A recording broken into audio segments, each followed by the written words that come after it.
اللهم صل على سيدنا محمد يا رب صل وسلم دائما ابدا على حبيبي. مسئلہ یہ ہے کہ اس وقت پوری دنیا، اسلام جو ہے نا، اسلام اس کا پوری دنیا سے جو بیسک اختلاف ہے نا، ایک تو عقیدے کا اختلاف ہے. اسلام توحید کی دعوت دیتا ہے، ایک خدا کی دعوت دیتا ہے، اور ان میں بہت سے لوگ خدا کو مانتے ہی نہیں ہیں، مانتے ہیں تو ایک سے زائد خداؤں کو مانتے ہیں، پھر ان کے پاس کوئی قانون نہیں ہے. یہ تو مذہب کی بحث ہے کہ اسلام بتاتا ہے کہ جو مذہب کی تعلیمات ہیں وہ میرے پاس ہیں، وہ صحیح ہیں. لیکن اسلام نے ساتھ ساتھ یہ بھی کہہ دیا لا اکراہ فی الدین، دین میں کوئی زبردستی بولو بھائی نہیں ہے. لہذا اگر کہیں بھی اسلامی حکومت قائم ہوتی ہے تو ہندو کو مندر جانے کی اجازت ہے، سکھوں کو ان کے عبادت خانے میں جانے کی اجازت ہے، عیسائی کو چرچ جانے کی اجازت ہے، مسلمان مسجد میں جائے. تو اسلام نے اس پہ کوئی زبردستی نہیں کی ہے. جب اسلامی حکومت قائم ہوتی ہے دو چیزوں پہ زبردستی ہوتی ہے، سمجھ رہے ہیں؟ دو چیزوں میں اسلام کیا کرتا ہے؟ زبردستی. وہ ایسی زبردستی ہے جو غیر مسلم پہ بھی نافذ ہوگی، صرف مسلمانوں پہ نہیں ہوگی. یعنی اس میں اسلام غیر مسلم کو بھی اپنے مذہب پہ چلنے بولو بھائی نہیں دیتا. یعنی اسلام اس کے وجود کو زمین پہ برداشت کرتا ہی نہیں ہے. ایک سودی نظام، سمجھ رہے ہیں؟ دوسرا بے حیائی. اس کے علاوہ جو اسلامی احکام ہیں وہ مسلمان پہ تو زبردستی لاگو ہوں گے، غیر مسلم پہ لاگو نہیں ہوں گے. فقہا نے یہاں تک لکھا ہے کہ غیر مسلم اگر شراب بیچ کے پیسے کماتا ہے اور اس آمدن سے مسلمان کو گفٹ دیتا ہے، ہدیہ دیتا ہے، تو مسلمان کے لیے وہ ہدیہ لینا جائز ہے. حالانکہ وہ تو حرام آمدن سے کما رہا ہے نا، لیکن بھائی وہ اس کے لیے حرام نہیں ہے. ایک مسلمان شراب بیچ کے پیسے کماتا ہے، اس سے آپ کو زمزم خرید کے دیتا ہے، تو وہ زمزم آپ کے لیے حلال ہوگا؟ کیونکہ حرام آمدن سے گفٹ دے رہا ہے نا، وہ حلال نہیں ہے. لیکن یہی کام ایک غیر مسلم کرتا ہے جو شراب بیچ کے آپ کو ہدیہ دیتا ہے، تو وہ آپ کے لیے کیا ہے؟ جائز ہے، اس لیے کہ وہ شراب اس کے مذہب میں حرام نہیں ہے. وہ سور کا بزنس کر رہا ہے، اللہ نہ کرے، وہ سور بیچ کے پیسے کماتا ہے غیر مسلم، تو وہ پیسے آپ کے لیے حلال ہیں کیونکہ اس کے مذہب میں وہ حلال ہے، تو ہمیں بھی اس کو حلال ہی سمجھنے کا حکم ہے.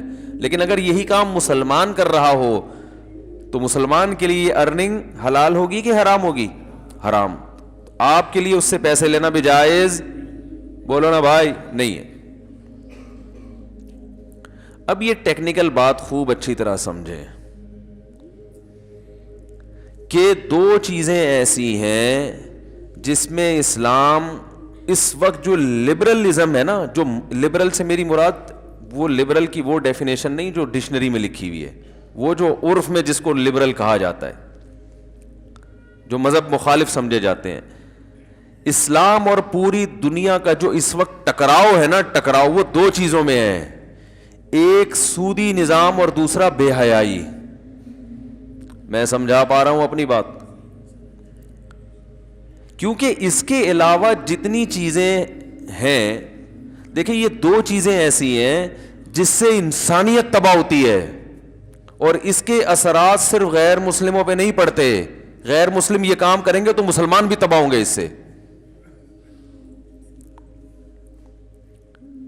دیکھو میں ایک مثال دیتا ہوں.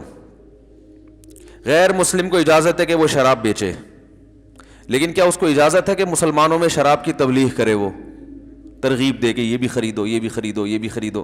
یہ اجازت دے گا اسلام؟ نہیں، کیونکہ بھائی تم تو کس مسلمانوں کو کیا کر رہے ہو؟ خراب کر رہے ہو. تو اسی طرح یاد رکھو اسلامی ریاست میں غیر مسلم عورت کو بھی بے پردہ گھومنے کی اجازت نہیں ہے.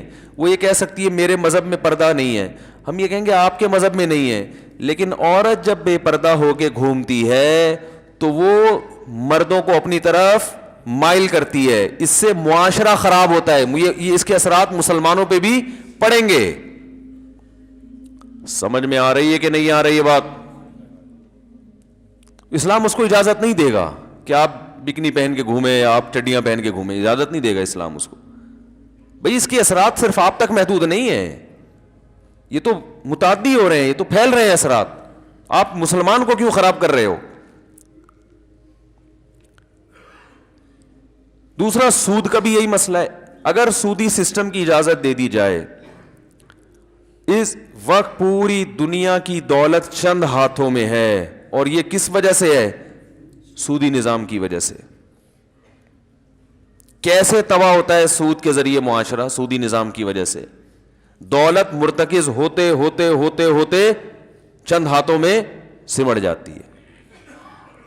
لوگ اس پہ خوش ہوتے ہیں کہ ہم 1,00,000 روپے بینک میں رکھواتے ہیں. آج کل ریٹ کیا چل رہا ہے بینکوں کا؟ لاکھ پہ کتنا چل رہا ہے بھائی؟ 10%. 1,000 روپے, 1,00,000 پہ 1,000 روپے پر منتھ. چلے فرض کر لیتے ہیں, ہو سکتا ہے 2%, ہو سکتا ہے 1%, ہو سکتا جتنے بھی ہو. میں تو مثال دیتا ہوں نا, آپ کلپ نہ بنا دینا کہ اس کو ریٹ ہی نہیں پتا سود کا ریٹ کیا چل رہا ہے مارکیٹ میں. بھائی ایک مثال دی جا رہی ہے, جتنا بھی ہو اصل چیز کو فوکس کرنا چاہیے.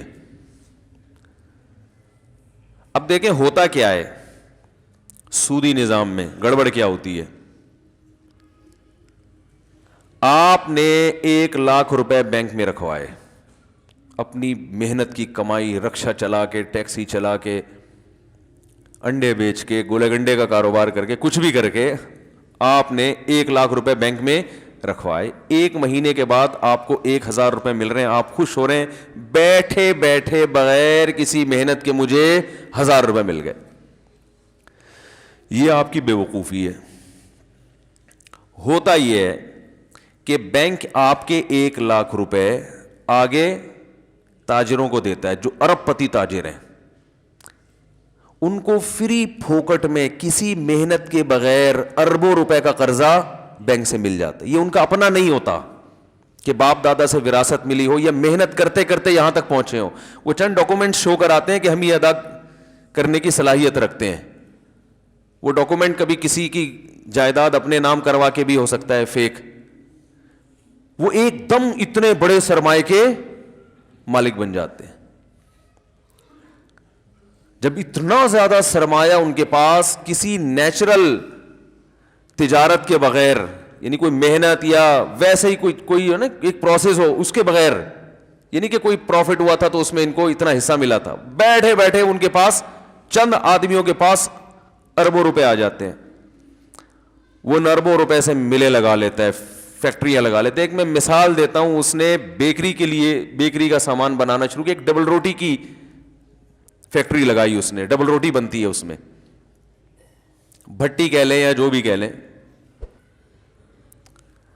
اب آپ یہ سمجھیں کہ یہ اتنے سارے لوگ, لاکھ اس نے رکھوائے, 50,000 بینک میں اس نے رکھوائے, 2 لاکھ اس نے رکھوائے, یہ سارا سرمایہ کا ایک بہت بڑا حصہ نکل کے 2-4 ہاتھوں میں جاتا ہے, جو آپ کی خون پسینے کی کمائی ہوتی ہے. میں سمجھا پا رہا ہوں اپنی بات؟ آگے چلیں. لاکھوں کروڑوں روپے ایک آدمی کے ہاتھ میں آ گئے. وہ جب بریڈ بنائے گا تو اس کو پتا ہے کہ 1,00,000 پہ بینک کلائنٹ کو 1,000 دے رہا ہے, تو مجھ سے 1,00,000 پہ 2,000 لے گا نا. کیا خیال ہے بھائی؟ تاکہ 1,000 ادھر دے اور 1,000 اس کی بچت ہو. اچھا بینک بھی تیل بیچ رہا ہے بیٹھ کے, اس کا کوئی بزنس نہیں ہے. اس نے کیا کیا, ادھر کا پیسہ لے کے ادھر پکڑایا, ادھر سے اتنے لیے, ادھر آپ کو اتنے پارسل کر دیے. اس کا بھی وہ بھی بیٹھ کے کیا کر رہا ہے؟ کوئی کام نہیں ہے اس کا, کوئی بزنس نہیں ہے, کوئی محنت نہیں ہے. ادھر سے پیسہ وہاں پارسل, ٹھیک ہے نا, ادھر سے اتنا پروفٹ, ادھر سے آپ کو اتنا پروفٹ دیا, اپنی اتنی بچت. یہ ہے اس کا کام. لوگ کہتے ہیں یہ بھی تو محنت لگتی ہے نا, عمارت تو محنت تو چوری میں بھی لگتی ہے. محنت صرف محنت ہی نہیں ہوتی, محنت کس چیز پہ محنت کر رہا ہے, کر کیا رہا ہے اس پیسوں سے. ایک رکشہ چلا رہا ہے, ریڑھی لگا رہا ہے, گڑا کھود رہا ہے, یا کوئی کاروبار کر رہا ہے, کوئی چیز خرید کے آگے بیچ رہا ہے, کچھ بھی نہیں کر رہا, وہ صرف تیل بیچ رہا ہے بیٹھ کے. تیل بھی نہیں بیچ رہا, وہ بھی بیچ رہا ہوتا تو ہم کہتے چلو کچھ کر رہا ہے. تو اب آپ مجھے بتاؤ, یہ جو پیسہ کمائے گا بینک, یہ نیچرل طریقہ ہے کیا؟ جو قدرت نے جو ارننگ کا طریقہ دنیا میں رکھا ہے نا, وہ طریقہ ہے سپلائی اور ڈیمانڈ کی بیس پہ, کہ لوگوں کی ضرورت کسی چیز کی بڑھتی ہے تو تاجر ان کی وہ ضرورت پوری کر کے ان سے اس کا معاوضہ لیتا ہے. چلیں اب یہ زیادہ پیچیدہ بحث ہو جائے گی, فی الحال ہم اسی کو سمیٹتے ہیں.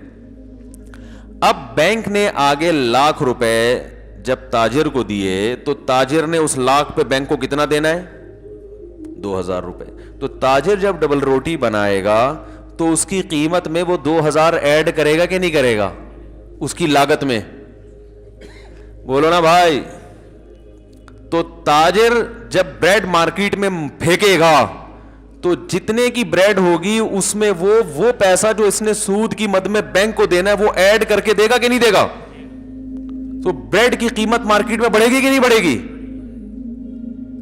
جب ڈبل روٹی کی قیمت مارکیٹ میں بڑھے گی تو آپ نے جو بینک سے ₹1,00,000 دے کے ₹1,000 اضافی لیا تھا, وہ اضافی آپ کا ڈبل روٹی میں نکل گیا کہ نہیں نکل گیا؟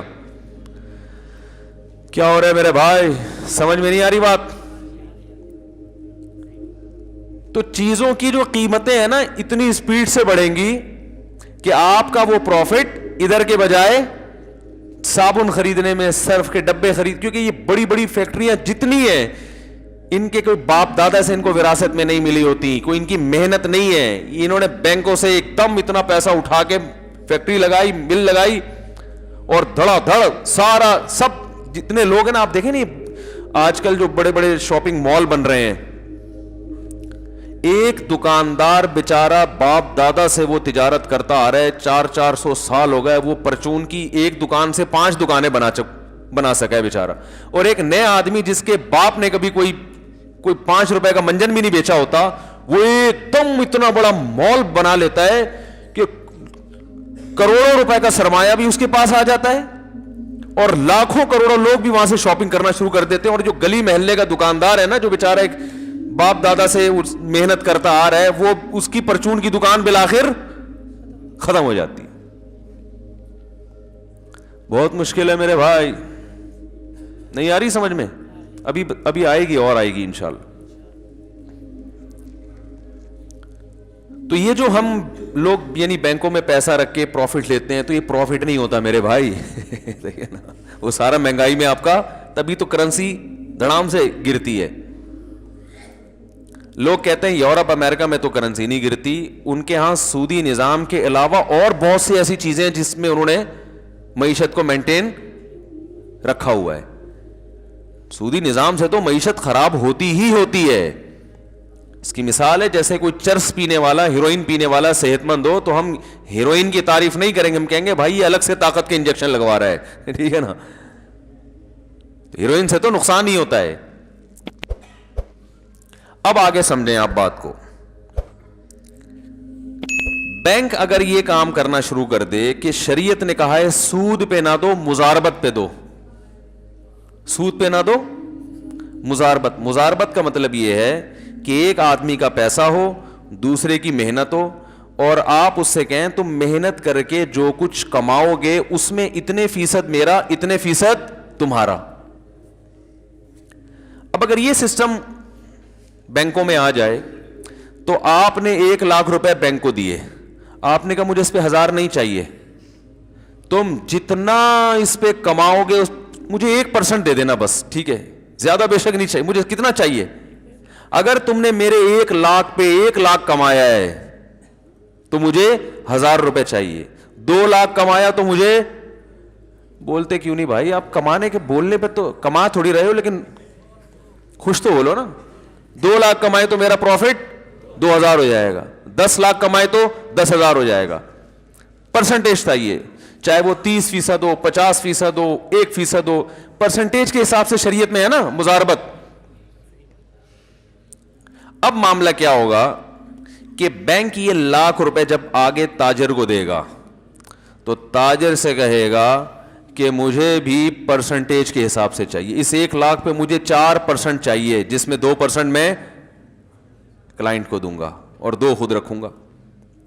اب وہ تاجر جب ڈبل روٹی کی فیکٹری لگاتا ہے تو جتنی چاہے بریڈ کی قیمت میں اضافہ کر دے, جتنا اضافہ ہوگا تاجر کا پروفٹ بڑھے گا, تاجر کا جتنا پروفٹ بڑھے گا تو بینک کا پروفٹ بڑھے گا, بینک کا جتنا پروفٹ بڑھے گا تو کلائنٹ کا پروفٹ اسی حساب سے بڑھے گا. تو مارکیٹ میں فیکٹریوں میں جتنی چاہے چیزیں مہنگی ہو جائیں, آپ کا جو پروفٹ کا جو ریشو ہے وہ بھی اسی حساب سے بڑھنا شروع ہو جائے گا. نہیں آ رہی میرے خیال ہے بات. تو یہ جو استحصال ہو رہا ہے نا معاشرے میں, یہ استحصال نہیں ہوگا. اس لیے اسلام نے سود کی اجازت, بولو بھائی, نہیں دی. دوسری بات یہ کہ بینک پیسہ پکڑا کے بے فکر نہیں ہو جائے گا کہ جو آ رہا ہے اٹھ کے بس یہ دیکھا کہ یہ قرضہ لوٹانے کی طاقت رکھتا بھی ہے کہ نہیں رکھتا, یہ اتنا دیکھنا ہے. وہ ایک بزنس کر کے آ رہا ہے, اس میں سب سے پہلے وہ یہ دیکھے گا کہ حلال بزنس کرے, حرام نہ کرے.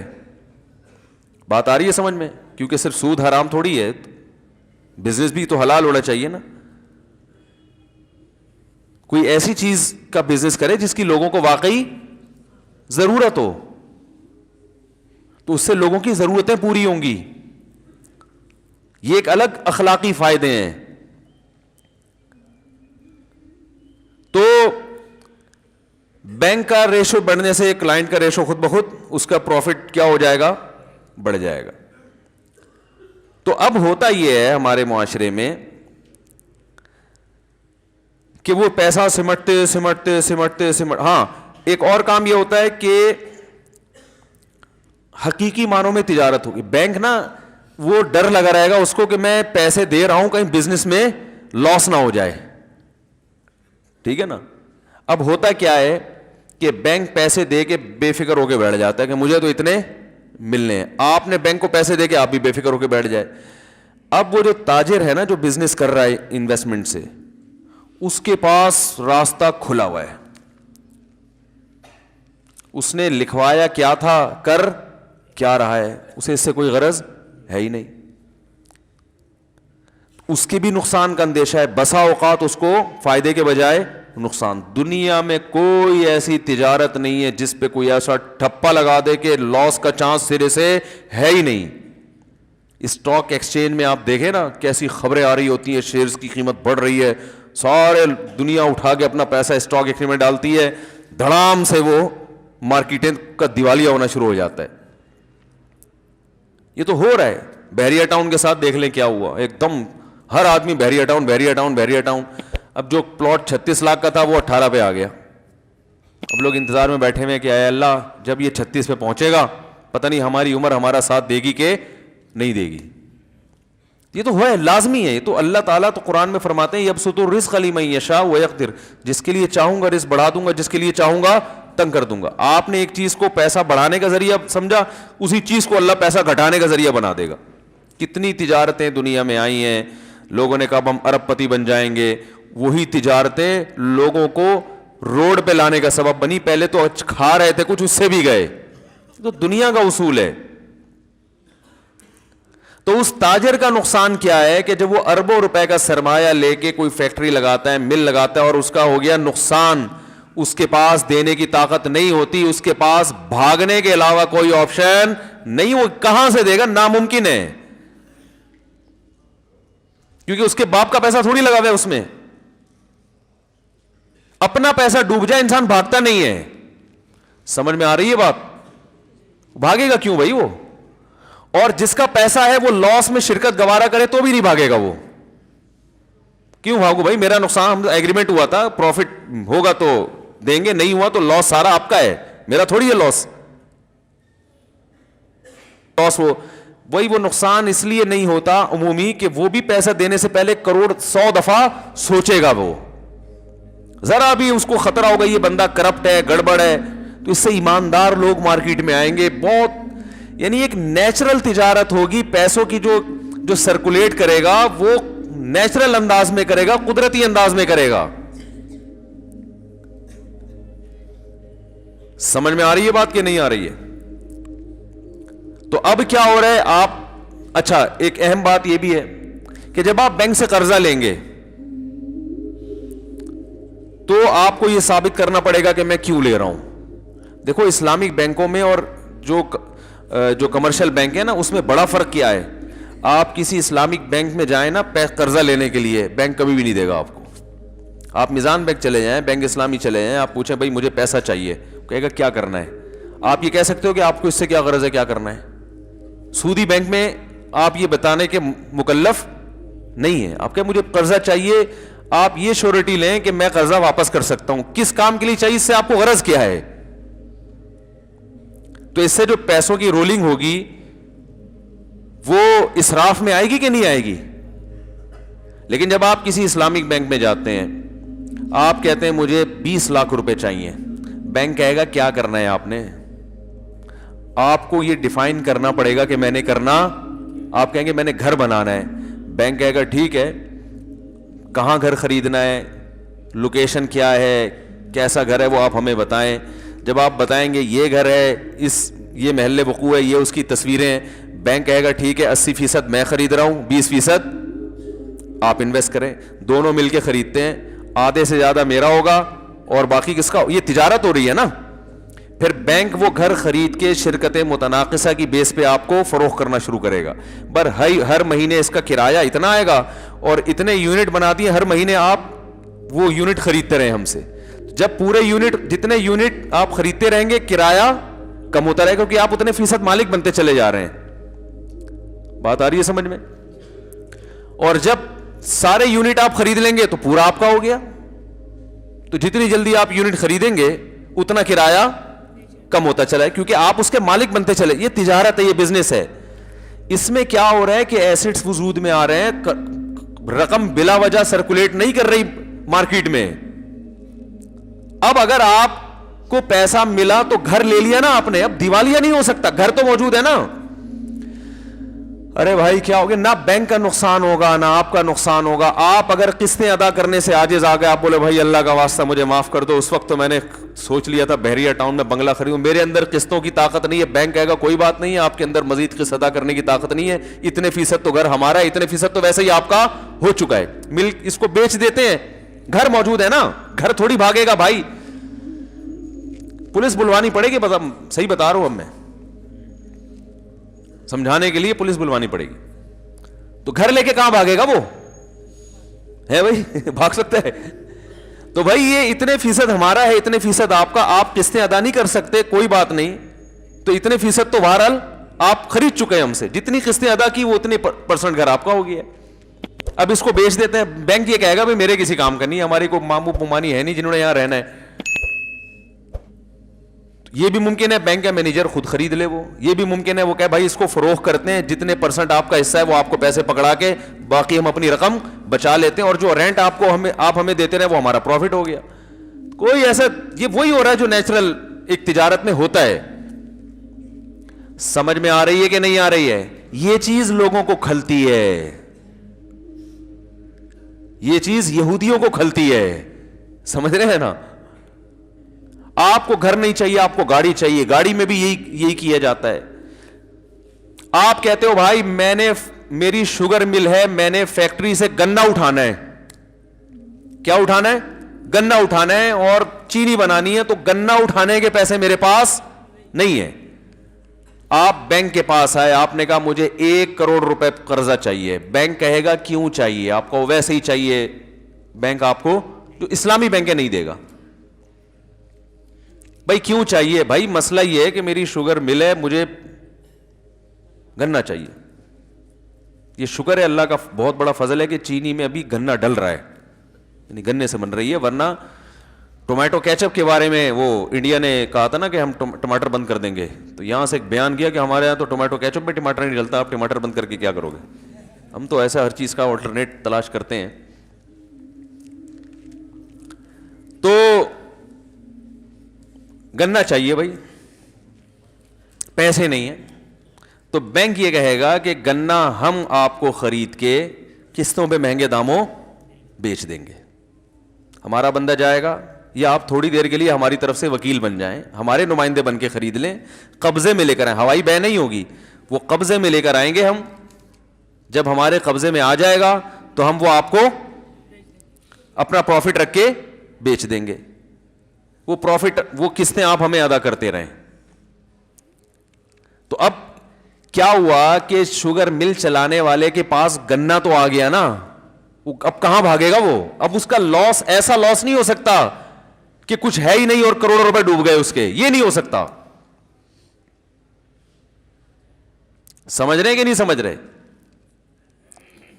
اب اگر وہ کیا کرے گا کہ جیسے آپ نے گاڑی خریدی یا کوئی چیز خریدی, اب آپ قسطیں ادا کرنے سے عاجز ہو, سودی بینک کیا کرتے ہیں کہ آپ کی قسطیں بھی گئیں اور گاڑی بھی گئی. ایسا ہی ہوتا ہے نا. اسلام اس کی اجازت نہیں دیتا بھائی. آپ نے جو اس سے پیسے لیے ہیں وہ تو آپ کو واپس کرنے, آپ گاڑی بھی لے رہے ہو اور پیسے بھی لو, یہ کیسے ہو سکتا ہے؟ سمجھ رہے ہیں سودی نظام میں اور اس میں فرق. اسلام یہ کہتا ہے جب آپ نے کسی کو قسطوں پہ چیز بیچی ہے, آپ نے چیز ہینڈ اوور کر دی, اب وہ قسطیں ادا نہیں کر رہا ہے, تو جتنی قسطیں وہ دے چکا ہے اس سے اضافی آپ پولیس کے ذریعے, ڈاکو کے ذریعے, کسی بھی محلے کے دادا کے ذریعے نکلوا سکتے ہیں. اس کی چیز ضبط بھی اس معنی میں کر سکتے ہیں کہ قسطیں پوری کرو تو ہم چیز ہینڈ اوور کریں گے, لیکن اس کی چیز آپ اپنی ملکیت میں داخل نہیں کر سکتے, وہ اس کی ہو چکی ہے. بات آ رہی ہے سمجھ میں؟ ہاں یہ ہو سکتا ہے کہ وہ کہے بھائی میرے اندر اب یہ صلاحیت نہیں ہے قسطیں ادا کرنے کی, یہ گاڑی لے کے بیچ دو, جو آپ کا لاس ہوا ہے وہ اس سے پورا کرو, باقی میری قسطیں واپس کرو. اس کی اجازت ہے. لا تظلمون ولا تظلمون. جب مالی معاملات ختم کیے جاتے ہیں تو اللہ فرماتے ہیں اس طرح سے ختم کیے جائیں گے کہ دونوں فریقوں میں کسی پہ بھی ظلم نہ ہو. تو میں جلدی سے اپنی بات کی طرف آتا ہوں. تو ایک سسٹم ہے سودی, جس نے پورا پیسہ جو ہے نا, یہ جو بڑے بڑے مال بن رہے ہیں, کیا ہو رہا ہے یہ کیا, یعنی آپ خود سوچو, یہ معیشت کی صحیح تقسیم تھوڑی ہو رہی ہے. وہ جو بیچارہ ٹھیلا لگانے والا وہ تو ایسی کی تیسی ہو گئی اس کی تو, اور بیٹھے بیٹھے آپ اپنے باپ کے بہاف پہ اربوں روپے کا سرمایہ بینکوں سے کروڑوں روپے آپ لے لیتے ہو اور انویسٹ کر کے آپ پیسہ کمانا شروع کر دیتے ہو. سارا پیسہ ہوتے ہوتے ہوتے ہوتے سمٹ کے چند ہاتھوں میں جا رہا ہے. کہا جاتا ہے دنیا میں 7-8 آدمی اتنے مالدار ہیں کہ اگر ان کی دولت کو انسانیت پہ تقسیم کر دیا جائے تو دنیا میں ایک آدمی بھی غریب باقی نہیں بچے گا. 7-8 افراد ہیں ایسے دنیا میں. تو لبرل لوگوں سے اسلام کا جو ایک پھڈا ہے وہ کون سا ہے؟ معیشت اسلامی خطوط پہ ہونی چاہیے, اسلامی طرز پہ ہونی چاہیے.